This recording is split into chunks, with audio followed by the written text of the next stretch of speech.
안녕하십니까. 세무사 이봉구의 세무조사 5분 특강입니다. 이번 시간에는 세무조사 받기 딱 좋은 현금 입출금 습관이라는 제목입니다. 여러분 혹시 아무 생각 없이 고액 현금을 입출금하신 경험이 있으신가요? 제가 아는 지인의 실제 사례입니다. 어머니가 아들에게 좀 현금으로 좀 증여를 해주고 싶어가지고 현금 인출기에서 5만 원권 현금을 수백만 원을 인출을 하는데 갑자기 경찰이 들이닥쳐서 조사를 받은 사례가 있었는데요. 어떻게 경찰이 출두했을까요? 지점장이 나이 드신 어머니가 고액 현금을 계속 이렇게 출금을 하니까 현금 인출기에서 아마도 보이스피싱 피해를 당하고 있는 게 아닌가, 누군가의 협박에 의해서. 그래서 지점장이 비상벨을 누르고 경찰에 연락을 해서 경찰이 갑자기 이제 출두를 하게 된 것이었습니다. 그래서 경찰이 출두해 가지고 그 옆에 있던 어머니의 남편, 그래 아버지죠. 당신 누구냐고, 보이스피싱 아니냐, 뭐 신분증 보자, 이런 에피소드가 있었는데요. 자칫 잘못하면 고액 현금 입출금 했다가 현금 입출금 잘못하면 세무조사로 또 불똥이 튑니다. 저희 거래처 김 사장 사례인데요. 하루는 저에게 아주 다급한 목소리로 큰일 났습니다. 이거 저 세무조사 받는 거 아니냐고 이런 전화를 해왔는데, 이 김 사장이 받은 내용은 금융거래정보 제공사실 통보서라는 공문이었습니다. 이 은행이 이 김 사장의 은행 거래 내역을 금감원에 통보했고, 아니 그 금감원에 통보한 것이 아니라 국세청에 통보했다는 내용이었습니다. 국세청이 은행에 이 거래 내역을 달라 그러면 금융기관은 통보를 해주도록 되어 있습니다. 다만 이제 국세청에서는 금융제보 정보를 제공받고 당분간은 이 당사자에게 알리지 말라 이렇게 유예 신청 요구를 하면 은행에서는 한 6개월 정도 김 사장에게 통보를 하지 않고 있다가 6개월이 지난 후에 연락이 왔더라고요. 그래서 이 김 사장이 저에게 저 세무조사 받는 거 아니냐 걱정이 돼가지고 뭐 잠도 요새 못 자고 있다 이렇게 연락이 왔더라고요. 다행히 김 사장은 세무조사 없이 잘 지나갔습니다. 우리나라 그 5만 원권이 연간 140조 원이 발행이 된다고 합니다. 어마어마하죠. 세계 10위 경제권 경제 규모로 자랑하다 보니까 이 5만 원권 화폐 발행액도 어마어마합니다. 140조가 발행이 되는데요. 그 중에 한국은행으로 회수되는 지폐는 고작 50.7%에 불과하다고 합니다. 그렇다면 그 절반에 가까운 70조 원은 어디로 가는 것일까요, 도대체?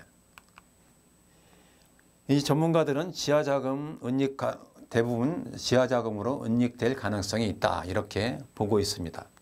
그래서 과세관청에서는 고액 현금 거래와 관련해서 이제 그 탈세 의심이 되는 경우에는 강도 높은 세무조사를 진행하고 있는 것이죠.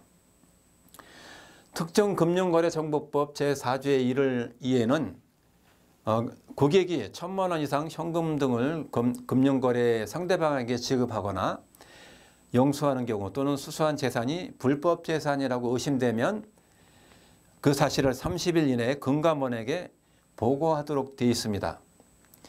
그래서 금감원에 보고된 자료는 또다시 국세청에 보고되고 국세청은 그 의심되는 거래에 대해서 강도 높은 세무조사를 시행을 하고 있는 것이죠. 실제 어떻게 세무조사가 이루어지고 있는지 실제 사례인데요. 요즘에 그 조정지역에서 주택을 취득하게 되면 관할구청에 자금조달 계획서를 제출하도록 되어 있습니다. 조정 대상 지역 내 3억 원 이상 주택을 취득하는 경우에 요즘 이제 그 수도권 서울과 일부 지역을 제외하고 조정 대상 지역이 전부 해제가 됐습니다만은 조정 대상 지역 내 3억 원 이상 주택 취득하는 경우, 그리고 투기 과열 지구 내 주택 취득하는 경우에는 자금 조달 계획서를 의무적으로 제출을 해야 되죠. 그런데 이 자금 조달 계획서와 관련해서 한국부동산원에서 소명 안내문을 받는 경우가 종종 있습니다. 제 강의를 듣는 분 중에도 아마 받으신 분들이 계실 텐데요. 이 안내문을 받게 되면 계약 지급일 2주 전부터 잔금 지급일 2주 후까지 입출금 내역 전체를 제출하도록 되어 있습니다. 입출금 내역 중에서 현금 입출금이 많은 경우에 국세청에 통보되고 국세청에서 강도 높은 세무조사를 받을 수 있습니다. 이 K씨 모자의 사례를 보겠습니다. 이 아들이 어머니로부터 고액의 현금을 받아서요. 증여세 신고도 안 하고요. 고액의 현금을 받아서 5만 원권으로 받아서 자신의 계좌에 입금을 했습니다. 어머니한테 받은 사실을 국세청에서 모르겠지. 현금으로 입금을 했으니까.